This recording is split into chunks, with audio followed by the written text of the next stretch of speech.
Haleluya, selamat datang kembali di vlog pribadi saya di YouTube channel saya.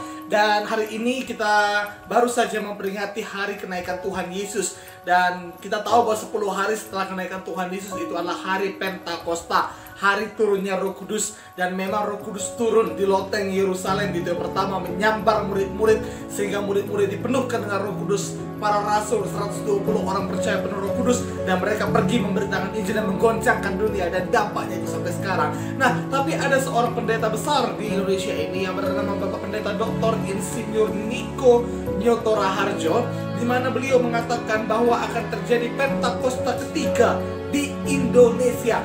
Ya, kenapa? Karena dia mengatakan seperti ini, bahwa Pentakosta pertama itu terjadi di loteng Yerusalem kepada murid-murid, ya, di loteng Yerusalem. Kemudian yang kedua itu pada tahun 1906 di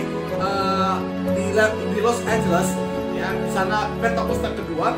Lalu pencetus daripada Pentakosta kedua itu menubuatkan bahwa 100 tahun, kira-kira 100 tahun daripada Pentakosta kedua akan terjadi pencurahan Roh Kudus yang lebih dahsyat lagi, akan terjadi penuaian jiwa-jiwa yang lebih dahsyat lagi. Nah, dan kalau itu disebutkan tahun 1906, maka kira-kira di hari-hari seperti itu 100 tahun berikutnya itu, maka Pendeta Dr. Insinyur Niko Nyoto Raharjo pasti, saya percaya dia mendapatkan juga pewahyuan, dia mendapatkan bagaimana dia berhubungan, dia berdoa kepada Tuhan. Dia mengatakan akan terjadi Pentakosta ketiga, ya, di Indonesia. Nah, dan saya percaya apakah itu adalah sebuah doktrin? Itu bukan sebuah doktrin, tetapi itu adalah sebuah pergerakan yang baru. Itu adalah suatu gerakan yang baru di mana Roh Kudus semakin dinyatakan, kuasa Roh Kudus semakin dimanifestasikan, dan Injil diberitakan, ya. Karena Roh Kudus itu memberikan kita kuasa.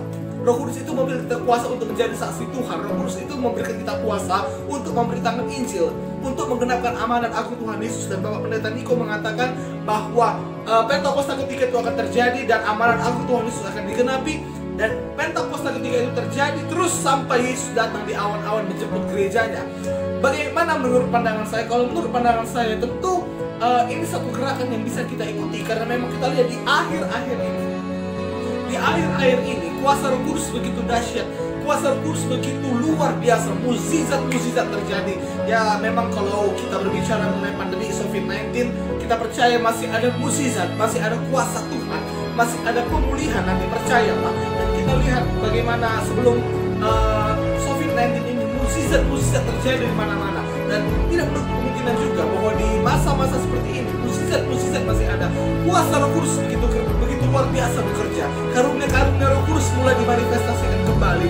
Nah, tidaklah menjadi salah jika Bapak Pendeta Dr. Niko mencetuskan bahwa akan terjadi Pentakosta ketiga, dan dia sudah mencetuskan tahun 2013 yang lalu. Dan saya percaya akan ada satu kegerakan yang luar biasa di mana Injil akan diberitakan. Karena kita lihat di akhir-akhir ini adalah akhir zaman, ya. Dalam 2 Timotius 3 ayat 1 dikatakan, pada hari-hari terakhir akan datang masa yang sukar. Saya tidak mengatakan akhir zaman itu akan ada masa yang sukar. Saya katakan seperti ini. Masa yang sukar saat ini menandakan bahwa itu akhir zaman. Atau tanda-tanda masa yang sukar saat ini menandakan hari-hari terakhir.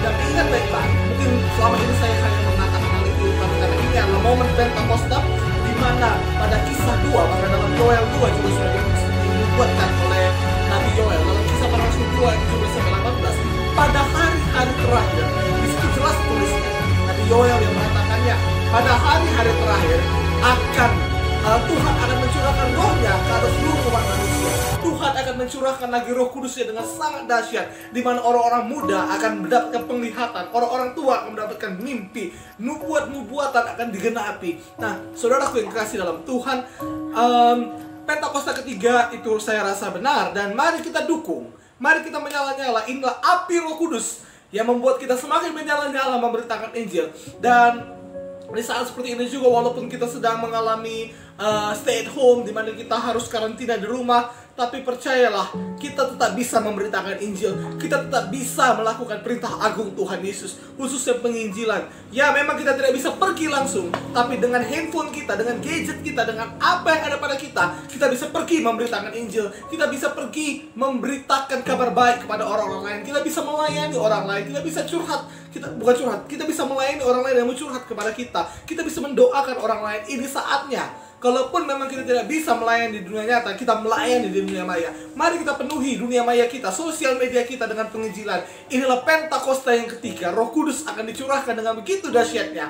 Dan ingat baik-baik, inilah persiapan untuk kedatangan Tuhan Yesus yang kedua kali. Haleluya. Saya sangat bersuka cita, saya sangat bersemangat menyampaikan ini. Karena apa? Karena ini membakar hati saya kembali. Di Pentakosta tahun ini membakar hati saya kembali untuk lebih menyala-nyala, untuk lebih semangat dalam memberitakan Injil. Dan saya mengajak saudara, ayo kita semangat memberitakan Injil. Ayo kita menyala-nyala. Ayo kita beritakan kabar baik ini. Dan lihat baik-baik, di sorga nanti ada mahkota kemuliaan yang mau Tuhan berikan pada saudara. Kiranya ini bisa memberkati saudara-saudara sekalian. Jangan lupa untuk men-share kepada teman-teman saudara. Dan jangan lupa untuk subscribe channel YouTube ini. Tuhan Yesus memberkati kita semuanya.